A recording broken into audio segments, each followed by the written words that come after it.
রাসূল পাক সাল্লাল্লাহু তাআলা আলাইহি ওয়াসাল্লাম পবিত্র মেরাজের রাত্রিতে মক্কার পথ দিয়ে হাঁটতে হাঁটতে চলে আসতেছেন। হঠাৎ করে জঙ্গলের মধ্যে একটা কান্নার আওয়াজ শুনতে পেলেন।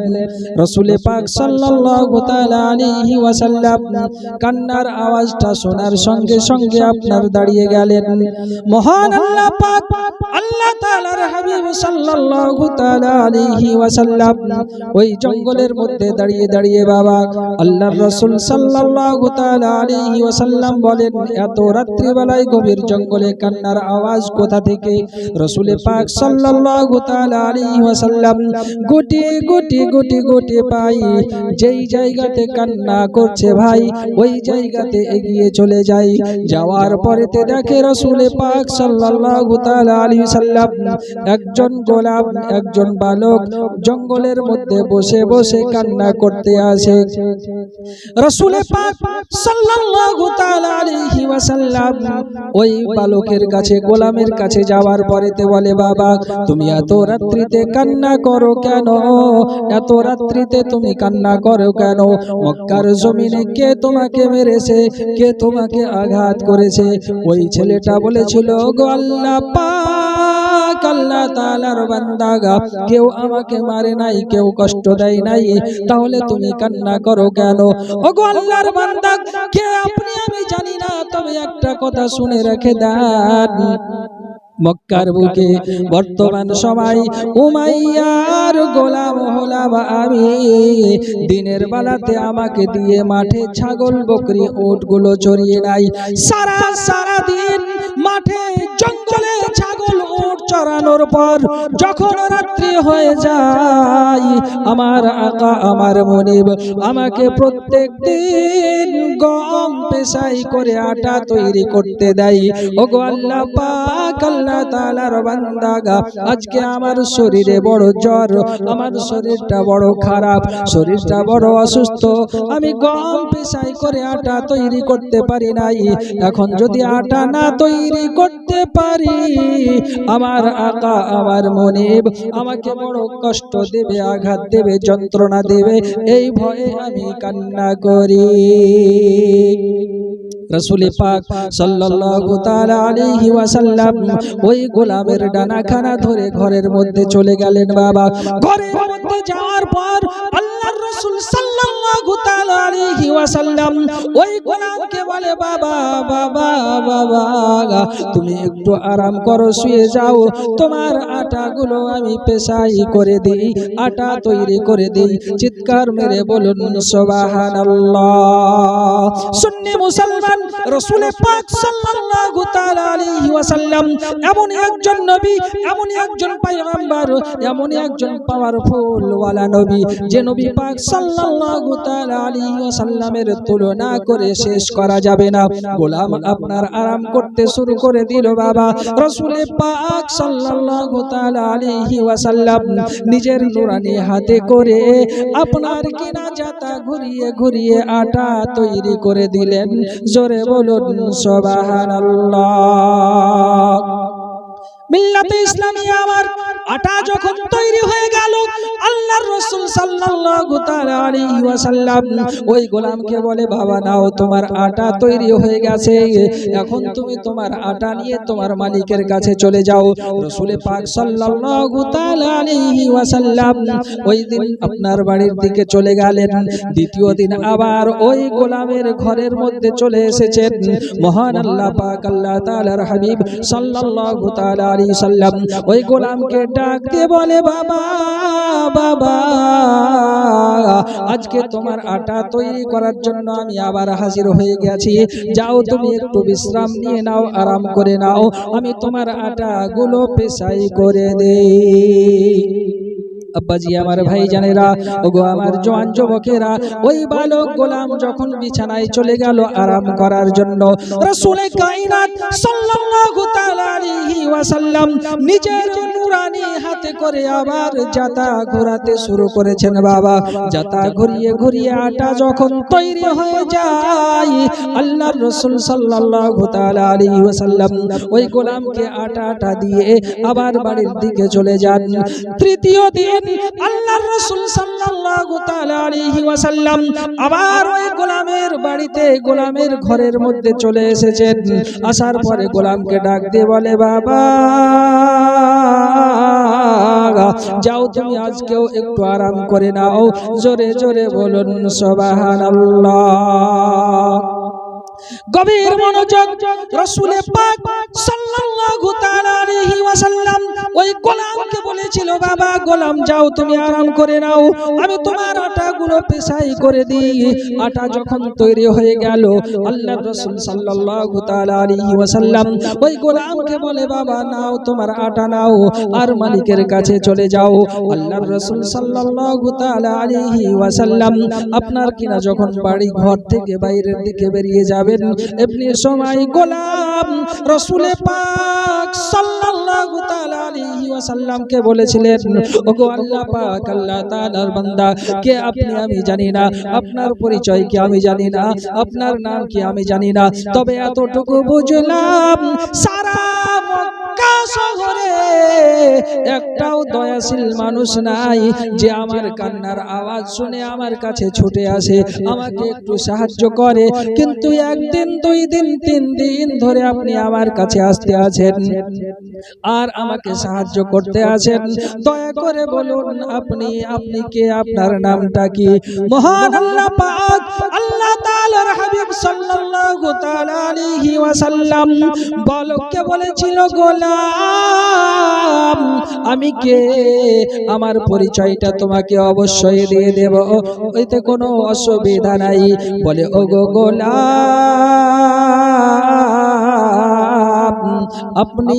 তুমি আমার পরিচয়টা জানো, তার পূর্বে তোমাকে একটা কথা বলে দেই, তোমার নামটা কি আমাকে বলে দাও, তোমার পরিচয়টা কি আমাকে একটু বলে দাও। ওই গোলাম বলেছিল, ওগো আল্লাহর বান্দা, এই মক্কা শহরে বর্তমান সময় উমাইয়ার গোলাম হলাম আমি, এই উমাইয়ার বাড়িতে আমি গোলামি করি, চাকরি করি। আল্লাহর রাসূল সাল্লাল্লাহু তাআলা আলাইহি ওয়াসাল্লাম তার পরিচয়টা যখন নিয়েছেন, ওই গোলাম বলে, ওগো আল্লাহ পাক আল্লাহ তাআলার বান্দা, আপনি এত সুন্দর একটা মানুষ, আপনার চরিত্র এত ভালো, আপনার আখলাক এত ভালো, তবে আপনাকে একটা কথা বলে দিই, মক্কা শহরে মহামানবের একজন আগমন ঘটেছে, আব্দুল্লাহর পুত্র মুহাম্মদ। সে নিজেকে নবী বলে দাবি করে আর নিজে একটা নতুন ধর্ম ইসলাম প্রচার করে। সে যার দিকে একবার তাকাই তার হয়ে যায়, কিন্তু তাকে থেকে আপনি একটু সাবধানে থাকবেন যেন আপনাকে সে তার নিজের না করে নিতে পারে। রাসূল পাক সাল্লাল্লাহু তাআলা আলাইহি ওয়াসাল্লাম বলে, বাবা গোলাম, যে আব্দুল্লাহর পুত্র মুহাম্মাদের কথা তুমি বলো, তোমার বাড়িতে তোমার ঘরে একদিন দুই দিন তিন দিন ধরে যে আটা পেশাই করেছে, পৃথিবীর অন্য কোনো মানুষ নয়, আমি হনু সেই আব্দুল্লাহর পুত্র মুহাম্মদ সাল্লাল্লাহু তাআলা আলাইহি ওয়াসাল্লাম। জোরে বলুন সুবহানাল্লাহ। মিল্লাতে ইসলামিয়া আমাত রাসূল পাক সাল্লাল্লাহু তাআলা আলাইহি সাল্লামকে বলে,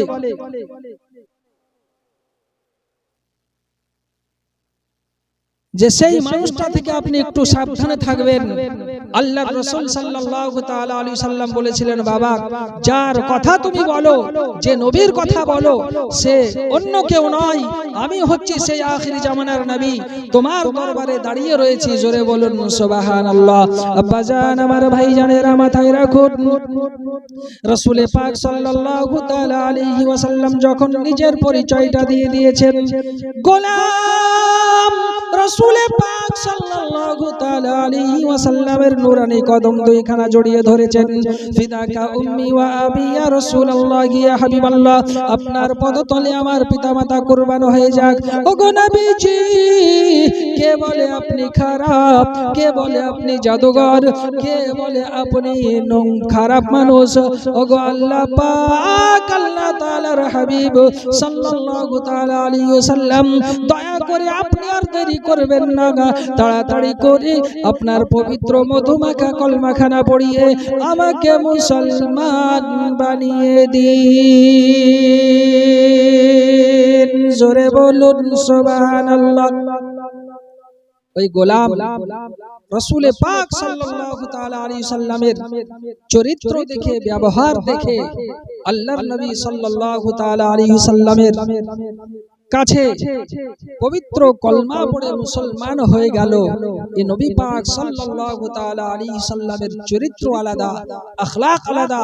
মহান আল্লাহ পাক আল্লাহ তাআলা কোরআনুল মাজিদের মধ্যে ঘোষণা করেছেন, ওয়া ইন্নাকা লাআলা খুলুকিন আযীম। হে আমার মাহবুব, হে আমার বন্ধু, আমি আপনাকে মহান চরিত্রের অধিকারী করেছি। জোরে বলুন সুবহানাল্লাহ। এই নবীর মতো চরিত্র কারো হবে? হবে নাকি? নবী পাকের মতো চরিত্র কারো হবে না, নবী পাকের মতো আখলাক কারো হবে না। আজকে বর্তমান যুগে আমরাকে যদি মানুষের মতো মানুষ হতে হয়, তো নবী পাকের চরিত্রকে অবলম্বন করতে হবে, নবী পাকের চরিত্রকে দর্শন করতে হবে। যদি নবী পাকের চরিত্রকে দেখে আমরা চলাফেরা করতে পারি, জগতের মুখে আমরা মানুষের মতো মানুষ হব। জোরে বলুন সুবহানাল্লাহ। আব্বাজি আমার ভাই জানেরা, রাসূল পাক সাল্লাল্লাহু তাআলা আলাইহি সাল্লাম এমন একজন নবী, মক্কার বুকে বিখ্যাত কাফির নেতা আবু জাহেল নবী পাকের কট্টর দুশমন। এই আবু জাহেল সারাটা জীবন ধরে আমার নবী পাকের সঙ্গে দুশমনি করেছে। বাবা রাসূলে কায়নাত সাল্লাল্লাহু তাআলা আলাইহি ওয়াসাল্লাম মক্কার সদর পথ দিয়ে হাঁটতে হাঁটতে হাঁটতে হাঁটতে চলে আসছেন। এমনি সময় আবু জাহেলের পুত্র আকরামার সঙ্গে নবী পাকের সাক্ষাৎ হয়ে যায়, নবী পাকের দিদার হয়ে যায়, দেখা হয়ে যায়। যেই না নবী পাক সাল্লাল্লাহু তাআলা আলাইহি সাল্লামের সাথে সাক্ষাৎ হয়ে যায়, দিদার হয়ে যায়, আবু জাহেলের পুত্র আকরামা দৌড়াতে দৌড়াতে দৌড়াতে নবী পাক সাল্লাল্লাহু তাআলা আলাইহি সাল্লামের সঙ্গে আলিঙ্গন করে নিয়েছেন। বাবা গাঢ় মোহাব্বত করে নিয়েছেন। যেই না রাসূল পাক সাল্লাল্লাহু তাআলা আলাইহি সাল্লামের সঙ্গে মোহাব্বত করেছেন, আলিঙ্গন করে নিয়েছেন, রাসূল পাক সাল্লাল্লাহু তাআলা আলাইহি সাল্লামের শরীরের খুশবু আকরামার শরীরে চলে এসেছে। আব্বাজি আমার ভাই জানেরা, ওগো আমার জওয়ান যুবকেরা, শুনে যান একটুখানি। রাতের বেলা আকরামা যখন নবী পাকের সঙ্গে ইশক মোহাব্বত করে নিয়েছেন, দূর থেকে আবু জাহেলের দলবল এই জিনিসটাকে ফলো করেছে, লক্ষ্য করেছে। ছুটতে ছুটতে আবু জাহেলের কাছে চলে যায়, যাওয়ার পরে তো বলে, আবু জাহেল আজকে একটা বড় ঘটনা হয়ে গেছে, আজকে একটা বড় কাণ্ড হয়ে গেছে। আবু জাহেল বলে, কি হয়েছে সেটা আগে বলো। ওগো আবু জাহেল, পৃথিবীর জমিনে সব চাইতে বড় দুশমন যে তোমার, তার সঙ্গে তোমার বেটা আকরামা মোহাব্বত করে নিয়েছে, এটার বিচার করে দিতে হবে। আবু জাহেল বলে, যদি সত্য হয় তাহলে ডাকো আকরামাকে, তার বিচার অবশ্যই আমি করব। আকরামাকে ডাকা হলো। আকরামা যখন আবু জাহেলের দরবারে চলে গেল, আবু জাহেল বলে, আকরামা শুনলাম তুমি নাকি নবীর সঙ্গে মোহাব্বত করেছো, তুমি নাকি নবীর সঙ্গে মুআনিকা করেছো, আলিঙ্গন করেছো। আবু জাহেল যখন এই কথা বলে, আকরামা বলেছিল, হ্যাঁ হ্যাঁ হ্যাঁ, নবী আমার মক্কার সদর পথ দিয়ে হাঁটতে হাঁটতে চলে আসে, এমনি সময় আমি তার সঙ্গে একটু আলিঙ্গন করেছি, মোহাব্বত করে নিয়েছি। আবু জাহেল বলেছিল, আকরামা যার সঙ্গে আমি সারাটা জীবন শত্রুতা করে আসছি, যার সঙ্গে আমি সারাটা জীবন দুশমনি করে আসছি, তার সঙ্গে তুমি মোহাব্বত করেছো, এটা আমি মেনে নিতে পারি না। যখন মোহাব্বত করেছো, সাজা তোমাকে নিতে হবে। আবু জাহেল যখন বলেছিল সাজা নিতে হবে, আকরামা বলেছিল, ঠিক আছে, আমি যখন অপরাধ করেছি, অন্যায় করেছি, তখন আমাকে যে কষ্ট, যে সাজাটা তুমি আমাকে দেবে, সেটা আমি দিতে রাজি আছি। আবু জাহেল এলান করে দিল, যাও তোমরা আকরামার 4 হাত পাকে বেঁধে সমুদ্রের মাঝখানে নিয়ে গিয়ে ফেলে দাও। আকরামার 4 হাত পায়ে দড়ি বাঁধানো হলো। বাবা 4 হাত পাকে বেঁধে আকরামাকে সমুদ্রের মধ্যে ফেলে দেওয়া হলো। সমুদ্রের মধ্যে যখন ফেলে দেয়, সমুদ্র থেকে থেকে বড় বড় মাছ কুমির হাঙর গুলো ছুটে ছুটে চলে আসে আকরামাকে যেন খেয়ে ফেলবে। কাছাকাছি যখন চলে আসে আকরামার কাছ থেকে মুখ ফিরিয়ে কুমির মাছগুলো আবার সমুদ্রের দিকে চলে যায়। আকরামা ডাক দিয়ে বলেছিল, রে সমুদ্রের মাছ হাঙর কুমির, আয় আয় আয়, তোদের পেটে অনেক ক্ষুধা, আমাকে তোরা খেয়ে নে, আমি আর সমুদ্রের মধ্যে কষ্ট সহ্য করতে পারি না। সমস্ত সমুদ্রের কুমির মাছগুলো বলেছিল, আকরামা সারাটা জীবন ধরে না খেয়ে যদি মারা যাই তবুও তোমাকে আমরা স্পর্শ করতে পারবো না। আকরামা বলেছিল, কেন? তোমরা তো সমুদ্রের মধ্যে অনেক ক্ষুধার্ত আছো, তোমরা তো অনেক ক্ষুধার্ত আছো, তোমাদের পেটে অনেক ক্ষুধা, আমাকে খাও না কেন, ফিরে চলে যাও কেন? রে আকরামা, আমরা যখন তোমার কাছাকাছি চলে আসি, আসার সঙ্গে সঙ্গে তোমার শরীর থেকে একটা খুশবু বের হয়, সেন্ট বের হয়। এই খুশবু সেন্টটা দুনিয়াবি কোনো দোকানের সেন্ট নয়, দুনিয়ার কোনো ফ্যাক্টরির সেন্ট নয়, আমার নবী মুস্তাফার শরীরের যে খুশবু সেন্ট, সেই সেন্টটা তোমার শরীর থেকে আমরা পাই। রে আকরামা, যে শরীর থেকে নবী পাকের খুশবু বের হয়, ওই শরীরটা আমরা নদীর মাছ কুমির খেতে পারবো না। জোরে বলুন সুবহানাল্লাহ। নদীর কুমির মাছও আমার নবীকে চিনে, কিন্তু আমরা মানুষ, সর্বশ্রেষ্ঠ জীব, আশরাফুল মাখলুকাত, আমরা নবী চিনলাম না। কত বড় নিষ্ঠুর, কত বড় নিকৃষ্ট মানুষ আমরা।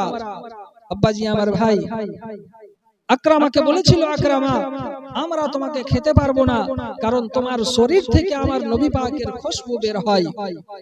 এই বলে আকরামাকে নদীর সমস্ত মাছ কুমির গুলো বাবা ঠোঁটে করে ঠেলে ঠেলে ঠেলে ঠেলে নদীর চরে উঠিয়ে দেয়।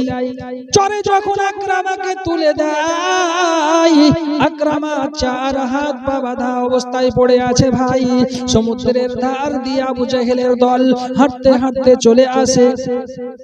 যখন হাঁটতে হাঁটতে চলে আসে, আকরামাকে দেখে চার হাত পা বাঁধা অবস্থায় চরে আপনার পড়ে রয়েছে।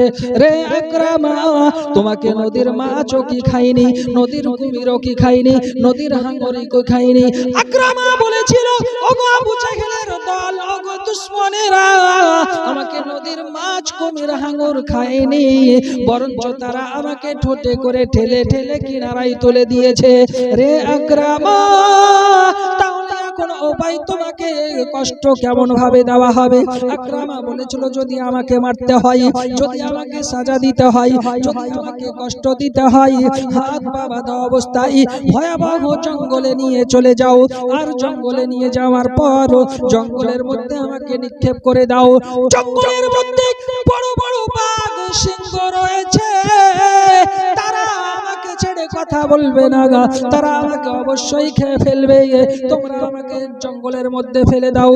আব্বাজি আমার ভাই জানেরা, মহান আল্লাহ পাক আল্লাহ তাআলার হাবিব সাল্লাল্লাহু তাআলা আলাইহি সাল্লামের সঙ্গে যারা মোহাব্বত করেছে, দুনিয়ার সিংহ বাঘ তো দূরের কথা, পৃথিবীর কোন জীব তাকে কোনো কষ্ট দিতে পারে না, তাকে আপনার ধ্বংস করতে পারে না। আব্বাজান আমার ভাই জানেরা, আকরামাকে আবার কোলে করে ছেড়ে নিয়ে দুশমনেরা টানতে টানতে জঙ্গলের মধ্যে নিয়ে চলে গেল। বাবা, জঙ্গলের মধ্যে নিয়ে যাওয়ার পর আকরামাকে জঙ্গলের মধ্যে ফেলে দিয়েছে। চাই না জঙ্গলের মধ্যে ফেলে দেয়, বন থেকে সিংহ বাঘ হা করে ছুটে ছুটে চলে আসে। আকরামার কাছাকাছি যখন চলে আসে, ভাই আসার পরেতে ওই জায়গাতে ব্রেক লাগিয়ে দাঁড়িয়ে যায়। আকরামা বলেছিল, গো বনের বাঘ সিংহ, এসো তাড়াতাড়ি করে এসো, আমাকে খেয়ে দাও, আমি আর কষ্ট যেন সইতে পারি না, আমি আর যন্ত্রণা সইতে পারি না। শুধু নবী পাকের সঙ্গে মোহাব্বত করেছি বলে দুষ্টু আবু জেহেল আমার পিতা আমাকে এমন ভাবে কষ্ট দেয়, তাড়াতাড়ি করে তোমরা আমাকে আকরামাকে খেয়ে নাও। আকরামার কাছাকাছি বাঘ সিংহ চলে আসে, কিন্তু খায় না, দূরে সরে চলে যায়। বনের বাঘ সিংহ চিৎকার মেরে বলেছিল, গো বনের বাঘ, খবরদার যেখানে আছো সেই জায়গাতে তোমরা দাঁড়িয়ে যাও, আকরামার দিকে এক চুল পরিমাণ যেন এগোবে না। আকরামা বলেছিল, গো বাঘ, কেন আমাকে তোমরা খাও না? বাঘগুলো চিৎকার মেরে বলেছিল, আকরামা, তোমার শরীর থেকে, তোমার বডি থেকে রাসূলে কায়নাত সাল্লাল্লাহু তাআলা আলাইহি সাল্লামের শরীরের খুশবু বের হয়, এজন্য আমরা তোমাকে খেতে পারি না। রে আকরামা, আমরা যদি না খেয়ে মরে যাই, না খেয়ে মৃত্যুবরণ করি, এই জঙ্গলের মধ্যে তোমাকে আমরা খেতে পারবো না, কারণ তোমার শরীর থেকে আমার নবী মুস্তাফার খুশবু বের হয়। এই বলে সমস্ত বাঘগুলো নিজের দাঁত দিয়ে দড়িগুলোকে কেটে কেটে আকরামার হাত পায়ের বাঁধনগুলো খুলে দেয়। বনের বাঘও পর্যন্ত আকরামাকে কিছু বলে না, আকরামাকে খায় না। তাহলে এইখান থেকে বোঝা গেল, আগুনে দিলে পুড়ে না, আর পানিতে দিলে ডুবে না, এরই নাম নবী প্রেম। জোরে বলুন সুবহানাল্লাহ।